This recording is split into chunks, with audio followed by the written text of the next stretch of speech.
نام برادر سمتی و زبانی است، یک روز کنارت باشم. و ولی اگه پدر کسی بتونه که قوم مرا، زبان مرا، دیگه مرا که سرکوب کنه یا چیز کنه، شما بجای ازی که مشاورینتان و جنرالای خلقی و فاشیست و چیز بگیرین، 4 تا عالم مشاورتان بگیرین. من میفهمم، من معلومات دارم. 10 تا جنرالش برابر شدیم و ما مشاور فلانی ریاست هستم، ما مشاور فلانی وزارت هستم.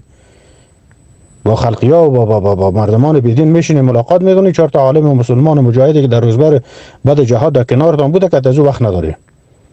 دروازه‌تان برادر باز و نمو چیز جمهوریت وری فرعونی جور کردی که کسی ملاقات نمیکنی. از اگه از خویش و اقارب نزدیک خودت باشه باز است. این طور نمیشه برادر. یه دلت خوش میشی، دلت خفه میشی، دلت که هر چی دستت هم خلاص. شهادت به ما بسیار مقدس و ارزشمند است. از اینکه باز ما بیم هر ناحقه که ببینیم باز خاموش باشم. بعضی برادرها میگه که والا میگه امی اعتراض تو چرا نمی بر ما نمی، تو دروازی تو فرعون جور کردی، تو چیل رخن، تو کی میمونی مردم اونجا؟ تو هم زبان و هم فکر و هم نظر و هم قوم خودت باشه خب میمونی، ولی دیگرها را شما کی در جمع انسان مسلمان فکر میکنی؟ با این رقم دولتداری نمیشه برادر، با این رقم نظامداری نمیشه. نام اسلام رو بد نکنین، نام نظام امارت اسلامی رو بد نکنین.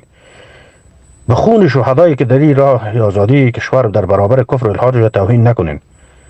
حالی که صاحب لنکروزر و وزارت و ریاست و یی شدین برادر، مردم به عزت نسازین، مردم پایمال نسازین. از زور هیچ قدرتی در برابر مردم افغانستان استفاده کردن به راه معقول نیست. مشوره خلقی‌ها رو نگیرین. من میدونم که خلقی‌ها را کنارتان برادر، جنرالای تسلیمی برادر می مشوره میده، مشاورین گرفتین ما را. باز من نام میگیرم. خودشان در بحث‌های سیاسی که ما برابر شدیم گفته که من مشاور فلان ریاست هستم، از جنرالای خلقی‌ها. مردمان فاشیست به خود ویدیوهایتان برآمد، عکسایتان است، از الف تا یاتان میشینه کتشون. ولی این کارو نکنین. من یک چیز براتون میگم، از الف تا یا آخر کلگی بشنو. سیاست عبدالرحمن خبیث پیش نبرین، سیاست احمد شاه ابدالی را پیش ببرین. تاریخ مصر افغانستان رو بخونین.